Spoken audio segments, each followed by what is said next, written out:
pagi adik-adik.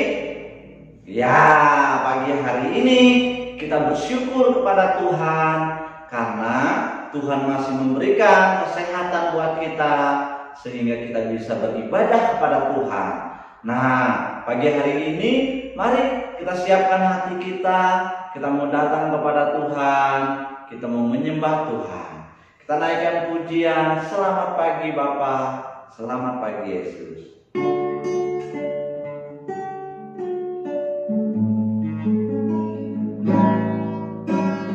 Selamat pagi Bapa, selamat pagi Yesus, selamat pagi Roh Kudus.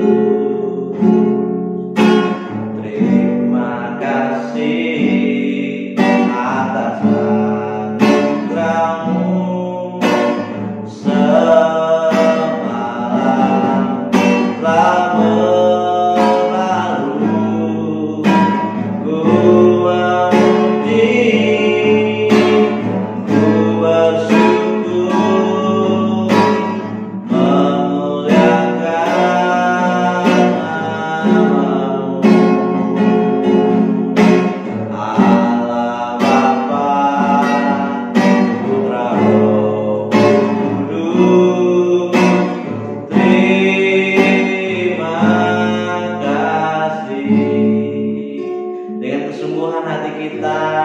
kita mau angkat pujian ini bersama-sama dari awal.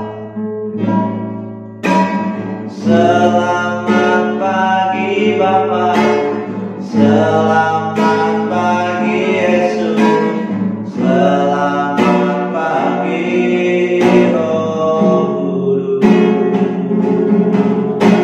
Terima kasih atas anugerah-Mu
Adik-adik mari lipat tangannya, tundukkan kepalanya, kita mau berdoa kepada Tuhan. Tuhan Yesus, terima kasih, kami bersyukur untuk kebaikan Tuhan yang Engkau boleh nyatakan dalam hidup kami sampai pagi hari ini. Tuhan, kami serahkan ibadah sekolah minggu pada hari ini dari awal sampai akhir ke dalam tangan Tuhan. berkati sehingga kami boleh dapat duduk tenang, kami boleh mengikut puji-pujian dengan baik, dan hidup kami boleh memuliakan Tuhan. Terima kasih Tuhan, kami serahkan ke dalam tangan pengasihan-Mu seluruh rangkaian ibadah kami pada pagi hari ini. Haleluya, amin. Beri kemuliaan bagi nama Tuhan. Kita mau memuji, kita mau memuliakan nama Tuhan. Kita angkat pujian, Yesus itulah satu-satunya penolongku yang sungguh. Semuanya boleh tepuk tangan untuk kemuliaan Tuhan. Yesus itulah satu-satunya penolongku yang sungguh. Dia berjanji akan kembali, akan kita semua. Oh, haleluya, puji Tuhan, upamu besar di surga. Oh, haleluya, puji Tuhan, upamu besar di surga. Yesus itulah satu-satunya penolongku yang sungguh. Dia berjanji akan kembali, akan kita semua.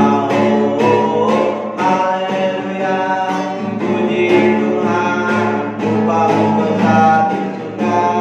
Oh, haleluya, puji Tuhan, upamu besar di surga. Oh, haleluya, puji Tuhan, upamu besar di surga. Oh, haleluya, puji Tuhan, upamu besar di surga. Upamu besar di surga, upamu besar di surga. Tepuk tangan untuk kemuliaan bagi nama Tuhan. Nah, adik-adik, siapa yang bersuka cita, yang senang pagi hari ini, lambaikan tangannya. Haleluya. Saya percaya, Maneni percaya, kita diberkati oleh Tuhan, ya. Karena kita memiliki ada satu sobat yang setia, yang tidak pernah meninggalkan kita. Kita naikkan pujian ini bersama-sama ya. Ada satu sobatku yang setia.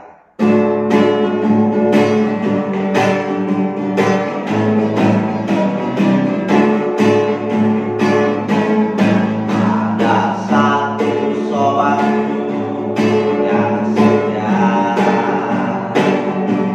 tak pernah dia tinggalkan diriku. Waktu aku susah, waktu ku sendirian, dia selalu menemani diriku. Namanya siapa? Namanya Yesus. Namanya Yesus. Nama Yesus yang menghibur hatiku. Namanya Yesus. Namanya Yesus. Nama Yesus yang menghibur hatiku. Ada satu sobatku, ada satu sobatku yang setia, tak pernah dia tinggalkan diriku. Waktu aku susah, waktu ku sendirian, dia selalu menemani diriku. Siapa namanya? Namanya Yesus. Namanya Yesus. Nama Yesus yang menghibur hatiku.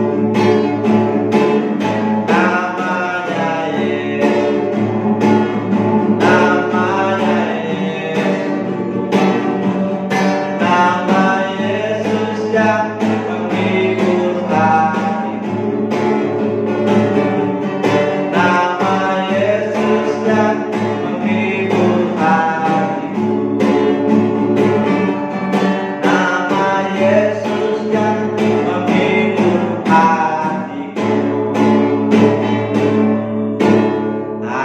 Haleluya. Kita bersyukur kalau Tuhan Yesus Allah yang setia, yang tidak pernah meninggalkan kehidupan kita.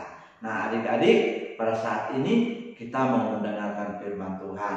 Kita siapkan hati kita mau mendengarkan firman Tuhan.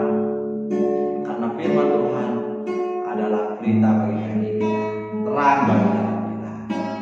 Firman pelita bagi kakiku, terang bagi jalanku. Firman-Mu, firman-Mu pelita bagi kakiku, terang bagi jalanku.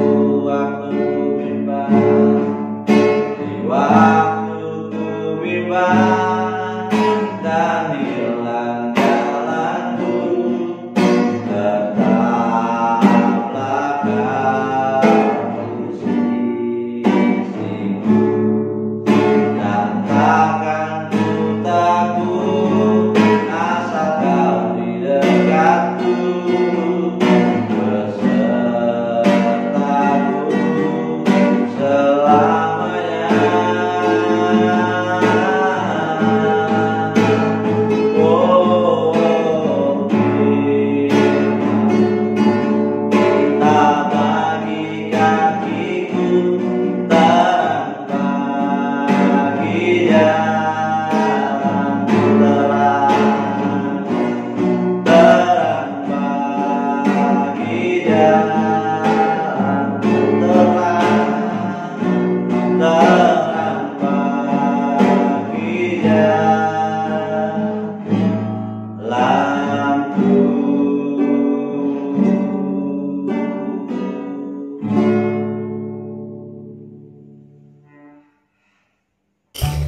Halo adik-adik, selamat hari Minggu. Bagaimana kabarnya semuanya? Semoga sehat ya di hari liburan-liburan ini. Oke, jadi hari ini firman Tuhannya berjudul Tuhan mau kita mengasihi sesama. Firman Tuhan kali ini diambil dari Lukas 10 ayat 25 sampai 37. Nah, apa sih artinya Tuhan mau kita mengasihi sesama? Nah, mengasihi sesama itu mungkin adik-adik juga sudah mengerti ya, bahwa kita sebagai orang Kristen bukan hanya diminta untuk mengasihi sesama yang sama-sama Kristen atau enggak sama keluarga saja, tapi betul-betul mengasihi sama semua orang. Jadi mau siapapun itu, maupun orang itu baik atau tidak sama kita, kita harus mengasihi mereka. Nah, suatu hari Tuhan Yesus tuh memberikan sebuah perumpamaan atau sebuah kisah ya, yang berasal dari cerita orang Samaria yang murah hati. Nah, cerita ini betul-betul perumpamaan yang berasal dari Tuhan Yesus sendiri. Tuhan Yesus sendiri yang menyatakan ini kepada orang-orang. Nah, cerita ini bermulai dari ada seorang Yahudi yang sedang berjalan dari Yerusalem ke Yeriko. Dia berjalan sendirian. Nah, suatu hari ketika dia sedang berjalan sendiri, tiba-tiba ada penjahat dan sekumpulan penjahat yang datang merampok dia. Nah, pada saat itu si perampok ini bukan saja mengambil barang-barangnya dia. Merampok itu maksudnya seperti apa sih? Merampok itu mengambil barang-barang berharga, terus kemudian di situasi tersebut bukan saja barang-barang berharga yang diambil, tetapi juga dia diambil pakaiannya, jubahnya juga diambil. Nah, setelah itu karena supaya si orang Yahudi itu tidak bisa mengejar para perampok itu, si orang Yahudi ini dipukuli. Nah, adik-adik bisa lihat di gambarnya, kasihan ya dia, badannya biru-biru, ada yang kepala berdarah karena dia dipukulin supaya tidak bisa mengejar si perampok-perampok itu dan tidak bisa melawan saat barang-barangnya diambil. Begitu kasihan ya. Nah, ketika dia tergeletak di jalanan, ada seorang imam yang melewati jalanan itu dan melihat orang Yahudi ini tergeletak. Nah, imam itu seperti apa sih? Imam itu seperti kalau di zaman modern sekarang ini ya, seperti pendeta, dimana pendeta ini atau imam itu tidak hanya mengajarkan firman Tuhan, tapi juga mengajarkan tentang bagaimana harus berbuat baik pada orang, begitu. Nah, kira-kira menurut adik-adik, imam itu bakal menolong si orang Yahudi yang sedang sekarat itu nggak ya? Coba dipikir. Nah, harusnya kan iya ya, tapi ternyata imam itu tidak menolong si orang itu, tidak menolong orang Yahudi yang tergeletak itu. Dia malah pergi saja mencoba melihat dan kemudian meninggalkan orang Yahudi yang sedang sekarat itu. Nah, akhirnya ada seorang lagi yang lewat, seorang Lewi. Orang Lewi ini adalah orang yang pintar biasanya. Jadi kaum Lewi adalah kaum-kaum yang pintar, yang tahu tentang hukum Taurat dan juga bisa mengajarkannya. Nah, orang Lewi ini dipandang terhormat ya, terhormat oleh orang-orang Yahudi. Nah, tapi ternyata orang Lewi itu juga tidak menolong si orang Yahudi yang sedang sakit itu, yang sedang sekarat itu, melainkan seperti yang adik-adik lihat di gambar itu, orang Lewi ini hanya melihat dan kemudian pergi meninggalkan si orang Yahudi yang sedang sekarat itu. Kesian sekali ya orang Yahudi itu. Nah, lalu kemudian akhirnya di suatu hari ada orang Samaria yang sedang melewati jalan itu. Nah, orang Samaria ini sebaliknya dari orang Lewi itu adalah orang terhormat ya, dan kemudian orang Samaria justru bukan orang yang terhormat. Karena kenapa? Karena untuk orang Yahudi, orang Samaria itu bukan orang terhormat karena orang Samaria itu bukan darah asli orang Yahudi. Jadi banyak orang Yahudi yang tidak mau berurusan dengan orang Samaria gitu. Nah, tapi pada saat itu ketika orang Samaria itu lewat melihat orang Yahudi yang sedang tergeletak, dia merasa begitu kasihan sekali terhadap orang Yahudi itu. Lalu akhirnya apa yang terjadi yaitu dia datang untuk menghampiri orang Yahudi yang sedang terluka itu, memberikannya minum, memberikannya diobati dulu, diberikan obat, diberikan minyak untuk diobati. Lalu akhirnya adik-adik tahu nggak apa yang si orang Samaria itu lakukan? Orang Samaria itu membawa orang Yahudi itu pergi ke dalam penginapan.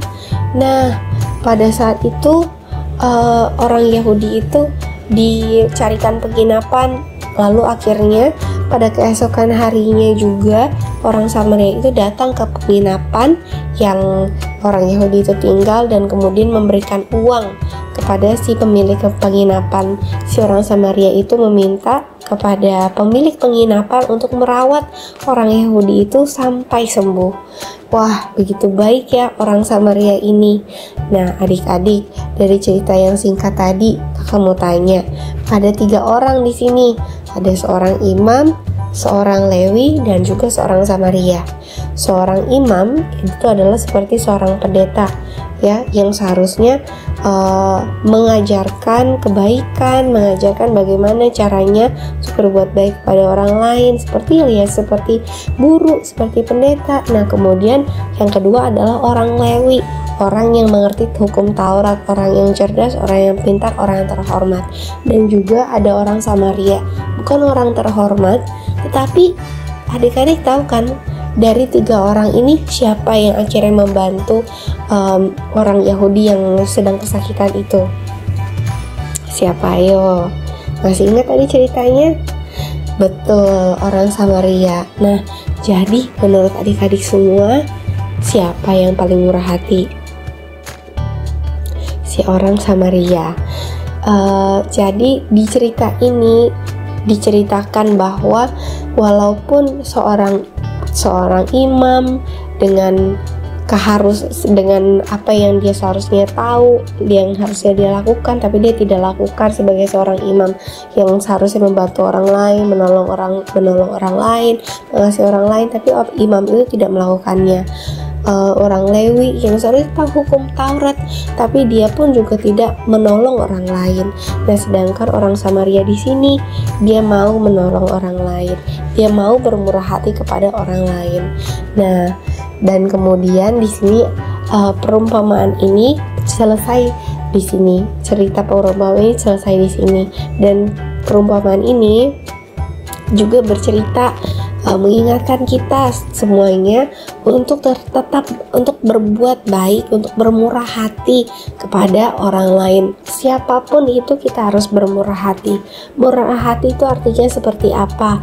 Kita tuh rela untuk menolong, rela untuk membantu. Nah, adik-adik, kakak mau kasih tahu ya, untuk bagaimana caranya kita mempraktikkan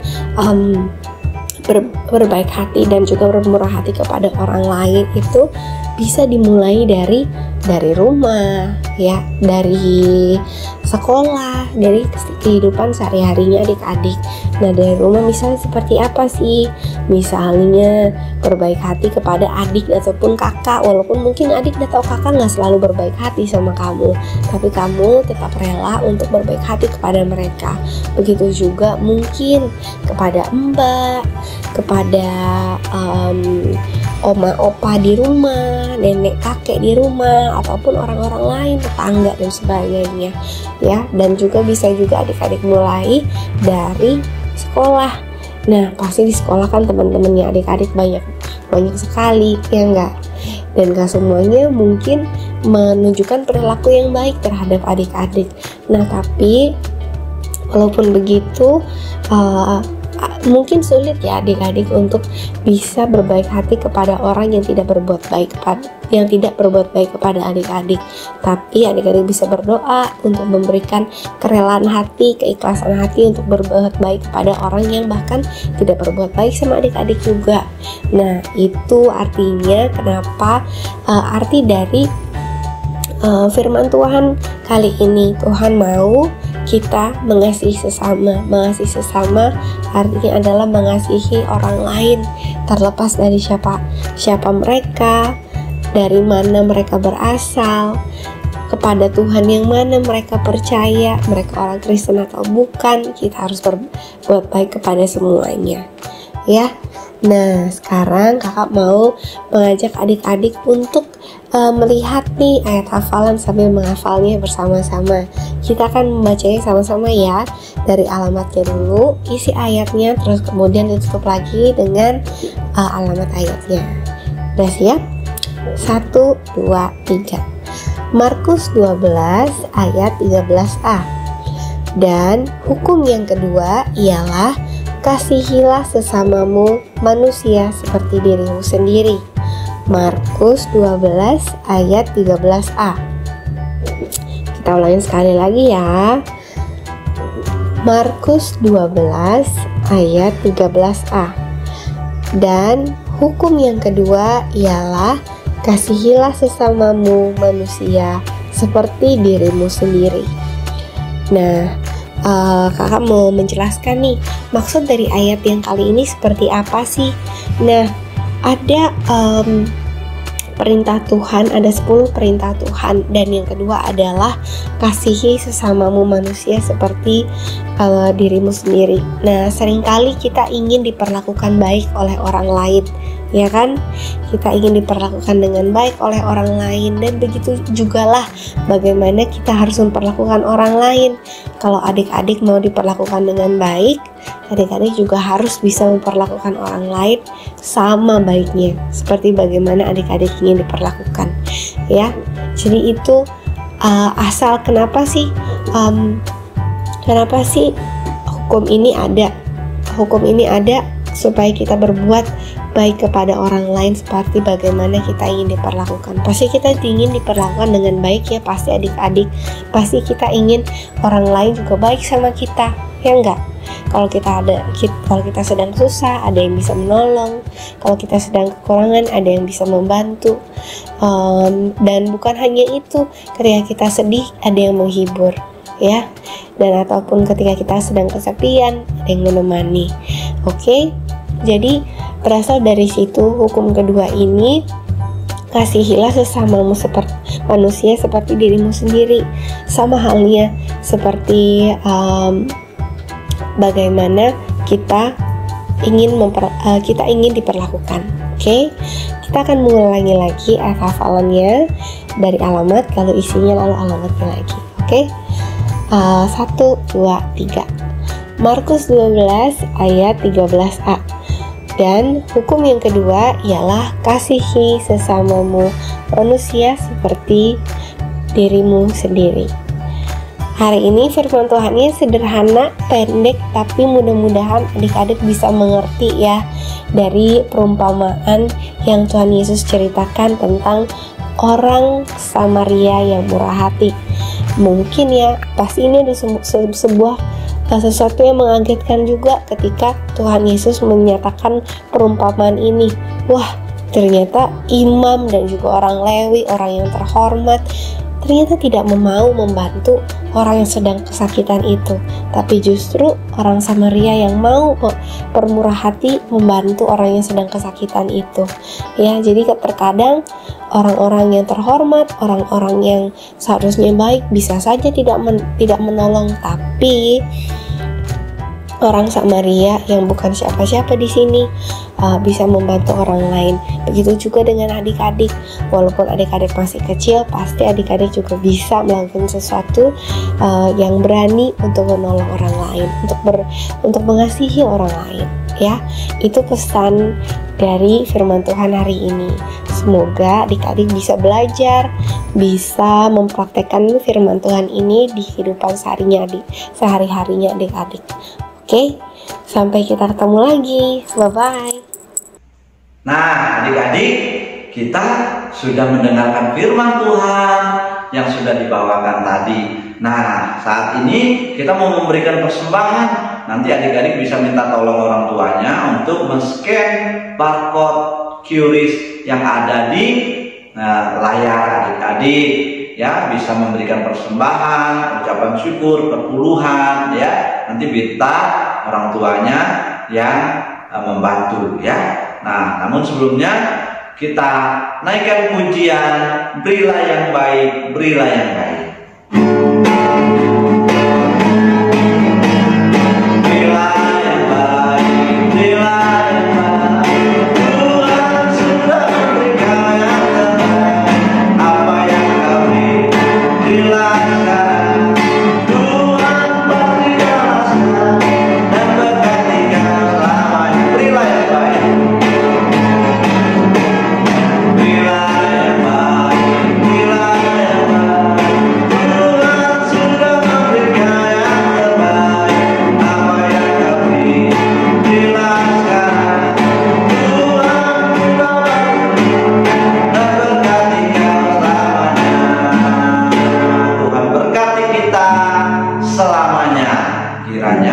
Persembahan kita boleh menjadi kesukaan nama Tuhan.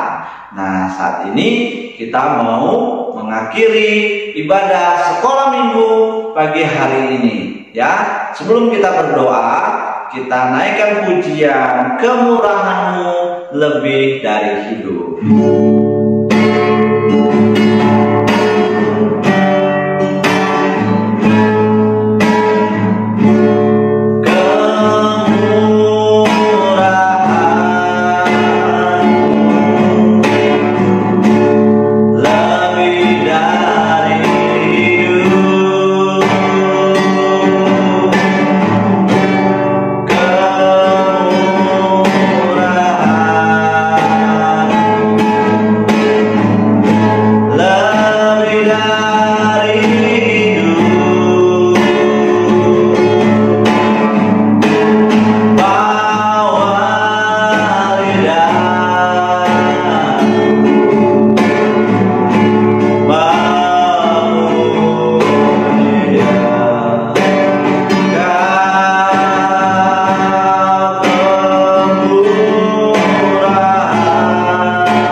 Tuhan Yesus, kami bersyukur Tuhan boleh memberkati ibadah kami dari awal sampai akhirnya. Kami berdoa kiranya Tuhan terus memberkati anak-anak sekolah minggu, berikan kesehatan, kekuatan, berikan kecerdasan, kepintaran dalam sekolah, dan jadikan anak-anak sekolah minggu boleh menjadi berkat di keluarga, di lingkungan, di sekolah yang ada. Terima kasih Tuhan, berkati kehidupan kami sepanjang hari ini. Kami juga berdoa buat bangsa dan negara kami, kiranya Tuhan juga boleh berkati Bapak Presiden Joko Widodo dan seluruh jajaran yang ada di dalamnya. Kami percaya Tuhan pilih mereka, Tuhan pakai mereka untuk memimpin bangsa kami. Terima kasih Tuhan, dan kami akhiri ibadah sekolah minggu pada pagi hari ini karena kami sudah berdoa di dalam nama Tuhan Yesus Kristus. Haleluya. Amin. Nah, selamat hari Minggu adik-adik. Jangan lupa minggu depan ikut sekolah minggu lagi di jam yang sama, di channel yang sama. Sampai jumpa. Tuhan Yesus memberkati kita semua. Shalom.